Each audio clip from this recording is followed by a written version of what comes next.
Akhlak dan tasawuf yang saya ketahui adalah dua hal yang saling berkaitan dalam Islam. Akhlak itu suluk, perilaku atau tingkah laku yang baik, yang mengatur hubungan antara manusia dan manusia. Sedangkan tasawuf itu ilmu hati, ilmu untuk menyucikan hati dan mengenal Allah. Mengajarkan bagaimana tentang menyucikan jiwa dan menjernihkan akhlak, serta membangun lahir dan batin untuk mencapai ketenangan abadi, serta suatu disiplin ilmu yang tumbuh dari pengalaman spiritual kehidupan, moralitas yang bersumber dari nilai-nilai Islami. Yang pernah saya baca ada beberapa tokoh pada abad ketiga dan keempat adalah Jumaid, Sari al-Sakoti, dan al-Khoroj, serta ada Al-Husain bin Mansur al-Halaj yang membawa tasawuf jenis baru namun akhirnya dihukum mati. Pada fase abad kelima Hijriyah disebut dengan tasawuf sunni, yakni sesuai dengan tradisi atau sunnah Nabi dan para sahabatnya. Tokoh tasawuf yang terkenal abad ini adalah Abu Hamid al-Ghazali. Dan sufi pertama di Indonesia yang karangannya sampai kepada kita adalah Syekh Hamzah Fansuri.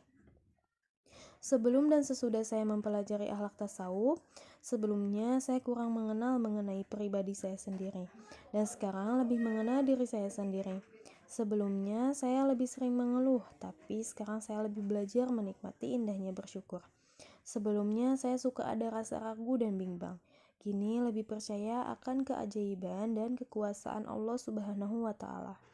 Yang sebelumnya saya dalam beribadah sering merasa malas, sekarang lebih menjadi rajin dan rutin melaksanakan sholat.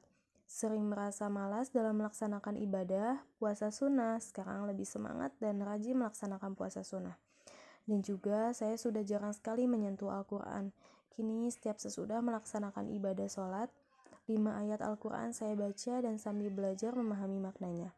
Saya mendapat kenikmatan dalam melakukan berbagai aktivitas dengan ridho orang tua dan merasakan bahwa karomah orang tua benar-benar ada.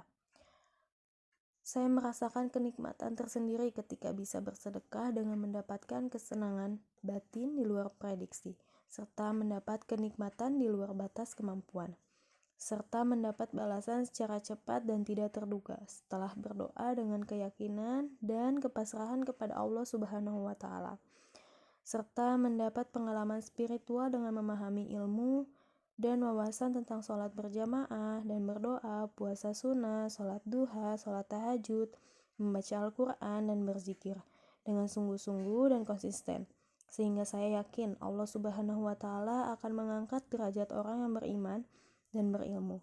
Dan dari sini saya belajar sebuah upaya untuk memperindah diri dengan akhlak yang bersumber pada agama dan tujuan mendekatkan diri kepada Allah Subhanahu wa Ta'ala.